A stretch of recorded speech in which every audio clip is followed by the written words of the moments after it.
네, 오늘 본문의 말씀을 가지고 이렇게 제목을 정했습니다. 말씀을 믿고 가더라입니다. 오늘 본 말씀 가운데 한 구절이지요. 현재 우리를 포함한 모든 전 세계 기독교인들은 사순절 절기를 살아가고 있습니다. 사순절은 예수님께서 광야에서 40일 동안의 금식을 하시고 마귀의 시험을 이겨내신 것을 우리가 기억하면서 동시에 인간의 고난에 참여해 주신 예수님과 우리가 함께 연합하여서 새롭게 변화를 얻어가는 중요한 절기입니다. 사순절 절기를 지나시면서 여러분 삶의 변화를 지금 얻고 계시지요? 네, 감사합니다. 감사합니다. 얻고 계신 분들이 계시군요. 네, 또한 믿음의 성장도 이루어내시고 계시지요? 네, 아멘.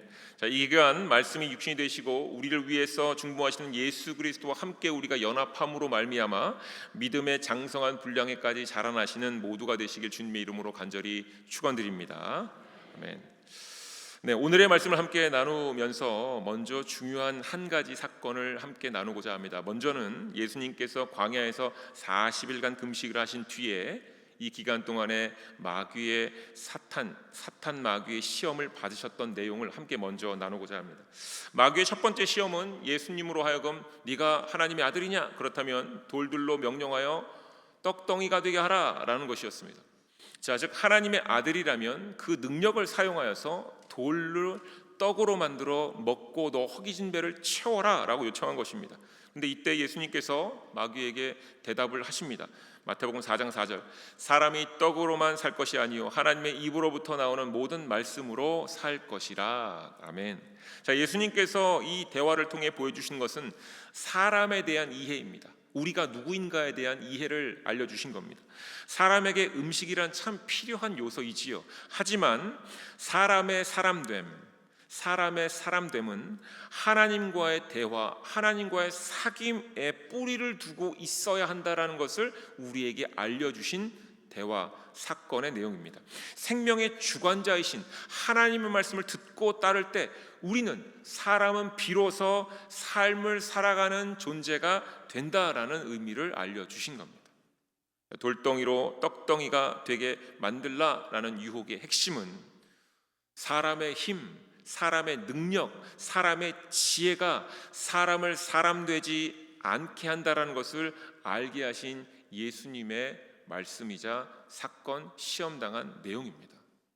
그러니까요, 가만 보면요, 사람의 사람됨은 하나님의 말씀 안에서만 확인된다라는 거예요. 이것을 사탄이 마귀가 교묘하게 이용해서 너의 능력을 드러내라라는 겁니다. 예수님께서는 능력을 드러내는 것이 아니라 사람은 사람됨을 어디서 확인할 수 있는가 하면 하나님의 말씀 안에서만 확인받을 수 있다라는 겁니다. 자, 두 번째 예수님을 향한 마귀의 두 번째 시험은 성전 꼭대기에서 뛰어내리라라는 요청이었습니다. 예수님이 하나님의 아들이라면 천사들로 하여금 예수님을 받들어서 돌에 부딪히지 않도록 너를 보호하실 것이다 이렇게 말합니다. 자, 마귀의 이 두 번째 시험은 예수님으로 하여금 너 스스로 존귀함을 증명하라입니다. 하나님께서 예수님을 귀히 여기신다면 반드시 구원하고 지켜 보호해 주실 것이다 라는 시험입니다. 하지만 사실 이 시험에 숨겨진 의미는 하나님이 존재하는지 존재하지 않는지를 의심하는 것입니다. 하나님께 살아계신다면 너 참 귀하니까, 너 참 사랑하시니까 너 반드시 구원 지켜 보호해 주실 거야, 너 다치지 않게 해주실 거야 라는 시험입니다. 결국에 높은 곳에서 내려다보니 죽음의 문제, 두려움의 문제가 있지요. 하나님을 믿는 믿음 자체를 시험하는 겁니다. 무엇 앞에서? 죽음 앞에서, 두려움 앞에서.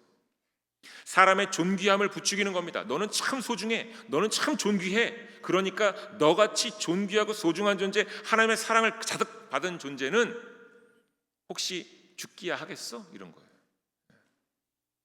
그런데 동시에 그 사람이 느끼는 감정은 혹시 내가 그럼에도 불구하고 죽지 않을까? 걱정하지. 죽지 않을까? 이렇게 두려움으로 하나님을 향한 그 믿음을 흔들어 놓게 만들려는 의도가 숨겨져 있습니다. 자, 이 예수님께서는 뭐라고 말씀하십니까? 하나님을 시험하지 말라 이렇게 말씀하십니다. 이 말씀의 의미는 내가 가지고 있는 하나님 아버지를 향한 그 마음을 시험하지 말라는 겁니다. 나는 어떤 상황에서도 하나님 아버지를 향해 내 마음을 온전히 드렸다라는 겁니다. 그런데 이 두 번째 시험의 핵심은 바로 너는 소중하니까 네 마음대로 하나님을 끌어와서 네 마음대로 하나님을 믿어도 넌 괜찮아, 이런 의미인 거예요. 그런데 우리가 하나님께 마음을 드리는 것이 더 중요하지, 하나님께서 너를 지켜 보호하실 것이다 라는 그 이야기에 매몰되어 있으면 안 된다라는 의미입니다. 자, 마귀의 세 번째 시험은 내게, 마귀 얘기죠, 엎드려 경배하면, 마귀가 이렇게 얘기하면 나에게 엎드려 경배하면 내가 이 모든 것을 내게 주리라, 이렇게 얘기합니다. 좋은 것을 다 보여주고 하나님의 영광을 다 보여준 뒤에 나에게 엎드려 경배하면 내가 이 모든 것을 다 주겠다, 이렇게 얘기합니다. 이 시험에서 마귀는요, 하나님의 것을 자신의 것인 양 소개합니다. 나에게 절만해? 그러면 여기 있는 거 다 줄게. 자, 하나님의 뜻은 모든 백성들을 십자가를 통해 구원하시는 것이었는데 마귀는 모든 백성을 빠르고 쉽게 구원할 방법을 제시하는 것처럼 속입니다. 십자가의 길 어렵지, 그 길은 참 쉽지 않아. 그러니까 지금 내 앞에서 절하면 내가 다른 사람들 유혹하지 않을게, 그들을 죄에 빠지지 않게 할게. 네가 나한테만 절하면 내가 이 모든 것을 쉽게 만들어 줄 거야. 나한테 절해, 이렇게 얘기하는 겁니다. 하나님의 방법으로만 인생들이 구원받을 수 있음을 예수님은 아셨습니다. 이에 마귀의 속임수를 아신 예수님께서 말씀하시는 것이 마태복음 4장 10절입니다. 사탄아 물러가라 기록되었을 때 주 너의 하나님께 경배하고 다만 그를 섬기라. 자, 예수님께서 광야에서 40일을 금식하시고 이렇게 세 가지의 유혹을, 시험을 이겨내신 이유, 자, 이러한 세 가지 시험을 우리에게 또한 기록으로 남겨주신 이유 동일합니다. 사람은 누구나 삶 가운데서 이와 같은 시험들을 받게 될 것을 아셨기 때문입니다. 그리고 이러한 시험을 믿는 이들이 이겨내길 원하셨기에 이 말씀을 우리에게 주신 겁니다. 친히 당하신 이 시험을 우리로 알게 하시는 겁니다. 그렇기 때문에 우리가 기억해야 됩니다. 사람은요, 능력과 힘과 지혜로 살아가는 존재가 아닙니다. 능력에 의지해서도 안 되고요, 힘에 의지해서도 안 되고요, 나의 지혜, 세상의 지혜에서 의지해도 안 됩니다. 사람은 하나님의 말씀 가운데만 있을 때 비로소 참된 사람으로 살 수 있게 됩니다. 두 번째, 사람은 스스로를 존귀하게 여길 때 하나님을 의심하게 될 수 있습니다.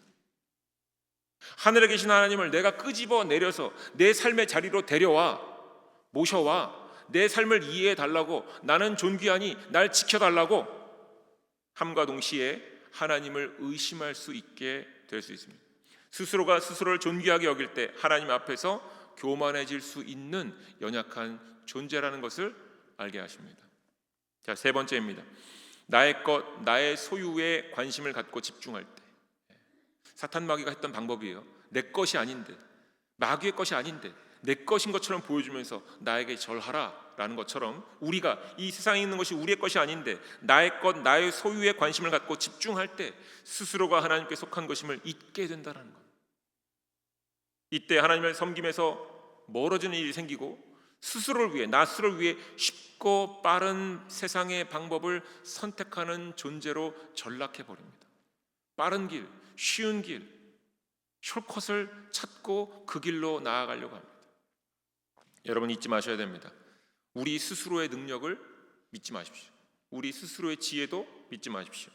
또한 스스로 존귀하다 여기는 것에 각별히 주의를 하셔야 합니다. 또한 스스로 소유에 관심을 갖지 마시고 하나님께 우리가 속했음을 항상 고백하시며 나아가셔야 합니다.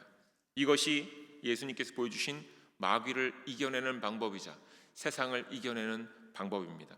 이것이 하나님이 사람과의 사귐을 얻는 과정이자 하나님의 뜻을 따르며 거룩하다 칭함을 받는 일이고 하나님의 뜻을 이루는 참된 인생이 되는 법입니다. 자, 이것을 전제로 예수님께서 하신 모든 말씀들을 받으실 때에 하나님의 뜻과 예수님의 가르침을 온전히 이해하시게 될 줄 믿습니다. 아멘. 자, 요한복음 4장 오늘 우리가 함께 봉독했는데요, 마지막 부분에 예수님께서는 수가성을 떠나 갈릴리 가버나움으로 가시는 중이에요. 그곳에서 선지자는 고향에서 높임을 받지 못한다라는 말씀도 하셨어요. 그러면서 당신의 처지를 빗대어 설명하셨어요.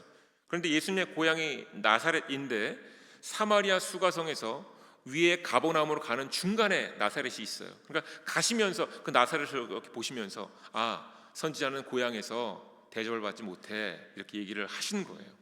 그리고 이내 곧 가버나움에 도착하셔서 왕의 시나라 하는 한 사람을 만났고 그때에 예수님께서 그 아들이 죽어가고 있는 것을 듣게 됩니다. 그리고 병을 고쳐달라는 요청을 받으시면서 그리로 향하실 때에 먼저 이와 같은 말씀을 하십니다. 요한복음 4장 48절, 예수께서 이르시되 너희는 표적과 기사를 보지 못하면 도무지 믿지 아니하리라 말씀하십니다. 자, 이에 왕의 신하가 예수님께 간청하지요. 주여, 내 아이가 죽기 전에 내려오소서 간청합니다. 예수님께서 왕의 신하의 말을 듣더니 그에게 다시금 답변하십니다. 50절입니다. 예수께서 이르시되 가라, 내 아들이 살아있다 하시니 그 사람이 예수께서 하신 말씀을 믿고 가더라. 자, 예수님으로 인해서 아이가 살아났습니다. 그리고 왕의 신하와 그의 모든 가족들은 예수님을 믿게 되었다라고 성경에 기록되어 있고요. 이것이 오늘 사건의 결말입니다. 자, 오늘 말씀을 통해서 하나님께서는 우리에게 두 가지를 묵상해보고 기억해보고 그리고 이것을 우리의 삶에 적용해보기를 원하십니다. 사랑하는 교회 여러분, 예수님께서 당하신 이 시험의 의미 말씀드렸는데 다시 한번 되새기시면서 오늘 본 말씀 속에 담겨진 하나님의 뜻을 헤아리시길 주님의 이름으로 간절히 축원드립니다. 또한 오늘 말씀을 통해서 우리 각자의 신앙도 살펴보시고 주께서 세우시는 성전으로서 온전히 믿음을 세우시길 주님의 이름으로 다시 간절히 축원드립니다. 첫 번째입니다. 믿는 사람들은요, 표적과 기사를 쫓지 말고 믿음만을 향해 나아가야 합니다. 믿음만을 얻어야 합니다. 표적과 기사를 반드시 넘어서야 합니다. 그리고 믿음으로 나아가야 합니다. 자, 먼저는 예수님께서 갈릴리로 가시면서 하신 말씀에 한번 집중해 보죠. 요한복음 4장 44절 말씀입니다. 선지자가 고향에서는 높임을 받지 못한다라고 하셨습니다. 왜 선지자가 고향에서 환영을 받지 못했을까요? 왜 그럴까요? 여러분 이미 아실 겁니다. 고향 사람들에게 예수님은 그저 동네 청년입니다. 우리가 알고 있는 그 청년, 목수이지요. 동시에 소문을 통해서 예수님이 놀라운 표적과 기사를 드러낸다는 것을 그들도 들어서 알고 있었습니다. 하지만 고향 사람들에게는 그 놀라운 일도 그가 어쩌다가 얻은 능력일 거야 이렇게 생각한 겁니다. 그의 능력을 봤다라는 겁니다. 왜 사람들은 이런 마음으로 예수님을 바라보았을까요? 왜 이렇게 바라보았을까요? 분명히 그들은 자신이 기준이 되었기 때문에 이렇게 볼 수밖에 없었다라는 겁니다. 세상의 사람들에게 세상을 바라보는 기준은 결국 우리가 됩니다. 우리의 경험이나 우리의 판단이나 우리의 모든 것들이 됩니다. 따라서 어린 시절부터 예수님을 알고 지내던 사람들에게 있어서 예수님은 그저 동네 청년입니다. 착할 수도 있고 나쁠 수도 있고 그저 동네 청년입니다. 내가 알고 지냈던 바로 그 사람, 내가 잘 알고 있던 그 집안의 그 사람입니다. 그런 예수님이 놀라운 표적과 기사를 드러났다 해도 결국 내가 알던 사람으로 인지하는 겁니다. 내가 알고 있던 사람, 내가 알고 있던 집안의 그 한 청년. 그렇기 때문에 그 자신의 생각 안에 예수님을 가두어 놓는 겁니다. 제가 한 가지 예를 드릴 텐데요. 제가 중고등학교 시절에 저희 학교에 어떤 친구들 사이에서 평이 좀 안 좋았던 친구가 좀 있어요. 장난이 좀 심하고 그 다음에 다른 친구들 많이 때리는 이런 친구가 있었어요. 근데 그 친구가 수련을 갔어요. 교회를 원래 잘 다니지 않는데 어느 한 시점에 어느 수련을 가서 은혜를 받고 거기서 갑자기 방언이 터졌습니다. 놀랄 일이죠. 그런데 이것을 이제 친구들이 얘기하는 거예요. 수련회 끝난 뒤에, 야, 누구누구가 방언이 터졌대. 그랬더니 10명 중에 9이 다 이렇게 얘기하는 겁니다. 하나님께 주신 건 아닌가 보네. 무슨 얘기죠? 성령님으로부터 받은 방언이 아니고 다른 영으로부터 받은 방언 아니야? 걔가 평소에 행실이 온전하지 못했는데 이런 얘기하는 거예요. 아니, 그 자리에서 그 친구가 하나님 앞에 정말 본인의 죄를 회개하고 본인의 연약한 부분을 회개하고 주님께 간절히 나가면 당연히 받을 수 있는 거 아닌가요? 그런데 친구들은 내가 알고 있는 그 친구 이렇게 생각하는 거죠. 걔가 설마 걔가 한 거 혹시 흉내낸 거 아니야? 혹은 잘못된 거 아니야? 이렇게 얘기하는 겁니다. 자, 이것이 사람들의 반응입니다. 내가 알고 있는 그 사람, 기준은 나지요. 그러니까 이렇게밖에 대답할 수 없는 겁니다. 여러분 우리가 앞서서 예수님께 당하셨던 시험과 예수님의 대답을 한번 우리가 다시 한번 묵상해 보아야 됩니다. 사람의 사람됨은 능력이 아니라 하나님과의 사귐, 하나님과의 대화를 통해서만 증거되고 이루어집니다. 우리의 우리됨, 하나님의 형상으로 창조된 우리로서 하나님의 자녀로서 온전히 우리의 신분을 증명할 수 있는 방법은 하나님과의 사귐과 하나님과의 대화 안에서만 이루어집니다. 우리가 가지고 있는 능력과 우리가 가지고 있는 나름의 지혜와 우리의 직업으로 이루어지는 게 아닙니다. 그런데 사람들은 그렇게 여긴다라는 겁니다. 그리고 이 능력의 기준은 결국 사람이지, 내가 능력의 기준이 되는 겁니다. 판단의 기준이 되는 겁니다. 그래서 때로 상대방의 능력을 인정하기도 합니다. 야, 그 사람 나보다 참 훌륭해, 이렇게 얘기하는 거 보면 친하고 싶은 사람, 내가 좋아하는 사람, 남들도 다 인정하는 사람에 나도 편승해서 얘기하거나, 때로는 상대방의 능력을 깎아내리기도 합니다. 내가 볼 때 그 사람 아닌 것 같은데, 그 사람은 은사 받은 것 같지 않은데, 그 사람은 거짓하는 것 같은데, 이렇게 얘기합니다. 왜냐하면 능력의 기준이 나이기 때문에 그렇습니다. 선지자가 고향에서 인정을 받지 못하는 이유는 고향의 사람들이 합심해서, 서로가 마음이 합해서 자신들의 능력으로 선지자들을 가두어 놓았기 때문에 그렇습니다. 자신들이 하나님과의 관계, 사귐, 대화가 없음에도 불구하고 남들도 그럴 것이다 생각하는 겁니다. 선지자라면 하나님과의 관계, 사귐과 대화가 있을 텐데 그것도 무시하는 결과 기준이 나이기 때문에 그렇습니다. 그래서 첫 번째 예수님께서 당하신 그 시험, 너의 능력을 보이라, 너의 지혜에 의지하라, 너의 경험에 의지하라 한 것을 예수님께서는 하나님의 말씀으로만 검증이 가능하다, 이렇게 얘기하시는 겁니다. 저희가 그런 위험에 노출되어 있다라는 것이죠. 요한복음 4장 48절입니다. 예수님께서 이르시되 너희는 표적과 기사를 보지 못하면 도무지 믿지 아니하리라. 이 구절은 예수님 앞에 찾아온 왕의 신하가 자신의 아들을 고쳐달라고 요청했을 때 예수님께 친히 하신 말씀입니다. 자, 이 사건은 마태복음 8장과 누가복음 7장에서도 동일하게 기록되어 있는데 그곳에는 백부장의 하인의 병을 고쳐주신 사건으로 기록되어져 있습니다. 성경학자들은 다른 사건이 아니라 같은 사건이다라고 얘기를 합니다. 마태복음 8장과 누가복음 7장과 조금 다른 것이 있다면, 백부장은 죽어가는 하인을 살리기 위해 예수님을 찾아왔을 때 예수님께서 친히 그의 집으로 가시겠다 이렇게 말씀하셨어요. 하지만 백부장은 예수님이 자기 집으로 오는 것을 감당하지 못하겠다 하고 거부합니다. 예수님을 하나님의 아들로 믿고 있었기 때문에 백부장은 그저 말씀으로 명령만 하시면 내 하인이 낫겠나이다 이렇게 고백합니다. 예수님께서 이 백부장의 믿음을 보시고 모든 사람 앞에서 이만한 믿음이 없다, 이만한 믿음을 본 적이 없다 이렇게 하셨죠. 오늘의 요한복음 4장에서는 조금 내용이 다릅니다. 예수님께서는 왕의 신하가 자신의 집으로 모시겠다라는 요청에 가지 않으시고 가라, 내 아들이 살아났다 이렇게 말씀하십니다. 다르죠.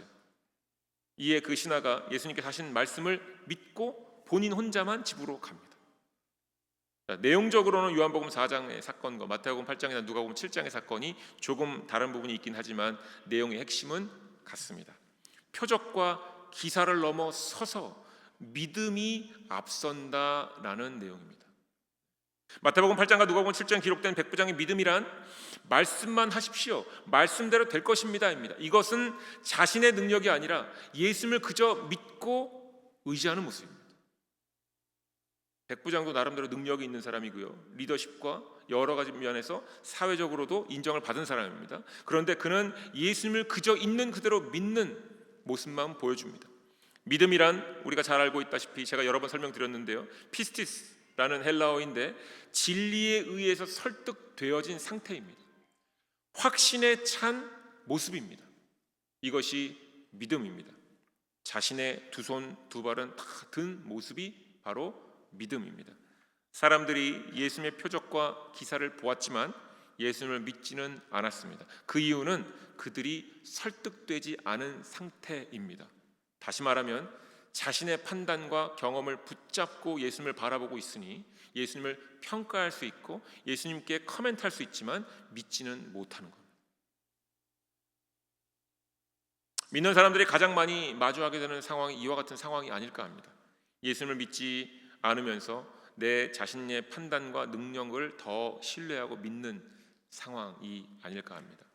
왕의 신하가 예수님께서 자신의 집으로 가자고 요청했을 때 예수께서 가라, 내 아들이 살아났다라고 하셨죠. 이때에 그 신하는 예수님께서 하신 말씀을 믿고 갑니다.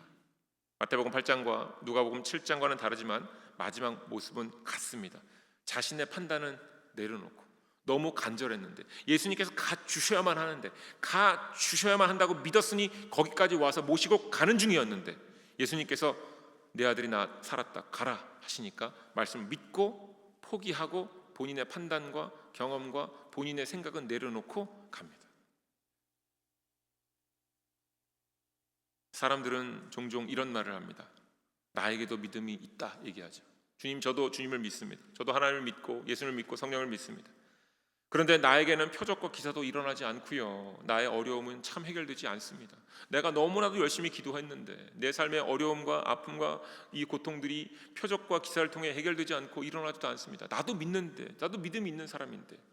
자, 이런 말들을 함께 나누실 때 사역자인 저도 마음이 좀 무겁습니다. 왜냐하면 저도 이런 경험들이 있기 때문입니다. 제 상황과 형편 가운데 간절히 기도했는데 기도에 응답이 없고 또한 제가 원하는 대로 이루어지지 않는 것을 볼 때 저도 그와 같은 마음이 듭니다. 그런데 지난 사순절 기간 동안에 출애굽기를 다시금 묵상하면서 또는 마가복음을 지금 묵상하는 가운데 예수님께서 이 땅에 오신 이유를 다시금 묵상하면서 한 가지가 분명히 이해가 되었습니다. 무엇인가 하면 진리에 대해서 설득 제가 다시금 되어지는 과정을 경험하고 있는데요. 바로 예수님께서 이 땅에 오신 이유를 다시금 묵상하고 정의하고 믿음으로 고백하는 일이 있었습니다. 예수님께서 이 땅에 오신 이유는요, 믿는 이들로 하여금 표적과 기사를 경험하게 하시려 오신 것이 아니라는 겁니다. 하나님의 말씀을 따라서 하나님의 뜻을 이루고 증거하는 삶을 살도록 가르치시고 인도하러 오셨다라는 것이 제 믿음 가운데 다시금 고백되어지고 확신하게 되고 다시금 믿어졌습니다. 여러분, 우리는 예수님의 표적과 기사를 믿는 것이 아니라 예수님을 믿는 겁니다. 예수님께 드러나신 능력을 믿는 것이 아니라 예수님을 믿는 겁니다. 하나님께서 우리를 하나님의 형상으로 창조하셨음을 믿는 겁니다. 말씀에 기록되어 있는 것을 믿는 겁니다. 예수님으로 인해서 영원한 생명을 얻었음을 믿는 겁니다. 그 자체를 그냥 믿는 겁니다. 예수님께서 드러내 주시는 능력과 표적과 기사를 믿는 것이 아니라 예수님 하나님의 말씀이 육신이 되신 분을 믿는 겁니다. 고린도전서 4장 20절입니다. 하나님의 나라는 말에 있지 아니하고 오직 능력에 있음이라. 하나님의 나라는 사람의 능력으로 있다 없다 검증할 수 없는 영역입니다. 오직 하나님의 말씀으로만 설득되어질 때, 세상에서 하나님의 말씀을 믿고 살아갈 때 믿어지는 나라가 바로 천국 하나님의 나라입니다. 믿음 가운데 설득되어진 사람들만 믿는 나라가 천국입니다. 그런데 이 믿음이 진짜 능력이 되는 겁니다. 설득되어지고 천국을 믿게 되니 이 땅의 것들의 미련을 놓게 되는 겁니다. 이게 진짜 능력입니다. 아니, 어떻게 그렇게 손해를 보실 수 있습니까? 어떻게 그렇게 억울한데도 참으실 수 있어요? 어떻게 그렇게 답답하고 속상하고 화나는 일인데도 분을 삭히실 수 있습니까? 네, 내가 믿음을 얻었습니다. 내가 이 땅에서 천국을 맛보았습니다. 내가 예수님을 믿음으로 내가 모든 것이 믿어져서 이 땅의 것에 마음을 둘 여력이 없습니다. 이게 진짜 능력이지요. 세상에서 세상의 능력을 얻고 세상의 능력을 드러내는 것은 믿음과는 다릅니다. 여러분, 이것을 잊지 마셔야 됩니다. 세상은 끊임없이 우리한테 능력을 얻으라, 지혜를 얻으라, 경험치를 쌓으라, 남들보다 나으라 하지만 성경은 끊임없이 하나님 말씀을 믿으라, 예수님을 믿으라, 믿음으로만, 말씀으로만 너희는 살 수 있다, 이 얘기를 하시는 겁니다. 이것을 잊지 마십시오. 예수님께서 맞이하신 마귀의 첫 번째, 세 번째 시험이 바로 세상의 능력의 기준으로서의 나의 존재에 대한 시험입니다. 이것이 매 순간 우리의 믿음을 흔들 수 있음을 기억하시길 주님의 이름으로 간절히 축원드립니다. 두 번째, 한 사람이 말씀대로 살아갈 때 모두가 구원을 목격하게 됩니다. 이것이 증인된 삶입니다. 사도행전 16장에 우리가 잘 알고 있는 사도 바울이 옥에 갇히는 사건입니다. 옥에 갇힌 바울과 실라가 옥에서 막 간절히 기도하고 찬송을 막 부릅니다. 그랬더니 갑자기 큰 지진이 일어나고 옥문이 철커덩 열립니다. 자, 이러한 놀라운 사건은 분명 능력에 대한 설명과 같습니다. 옥에 갇혔을 때 기도하고 찬송하자 능력이 드러나서 옥문이 열렸다라고 이해할 수도 있습니다. 하지만 사도 바울은 옥을 나가지 않습니다.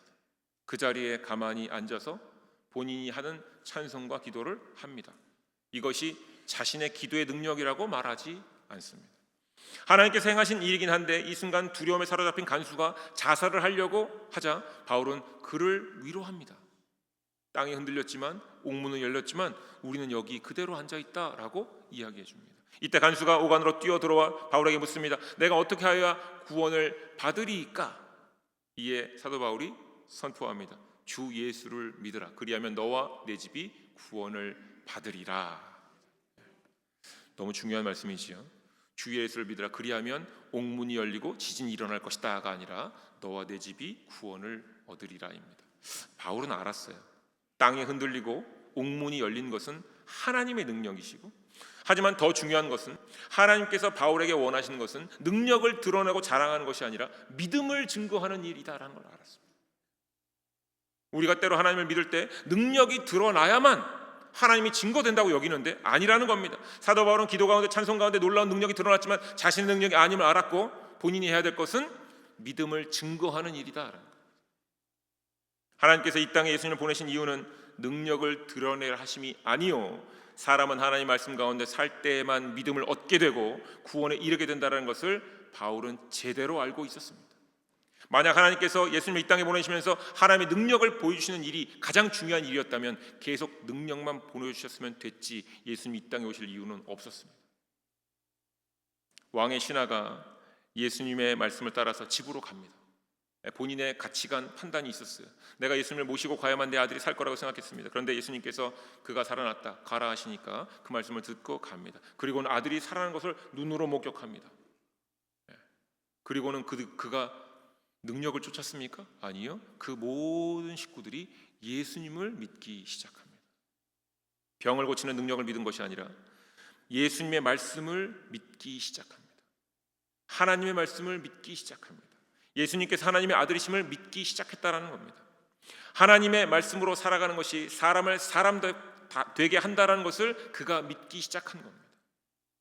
그리고 이 사건을 성경은 유대에서 갈릴리를 오신 후에 행하신 두 번째 표적이라고 설명을 합니다. 자, 여러분, 첫 번째 표적이 무엇이죠? 예수님께서 행하신 첫 번째 표적. 네, 물이 변하여 포도주가 된 표적입니다. 그리고 두 번째 표적이 오늘의 본문 말씀에 있는 이 사건입니다.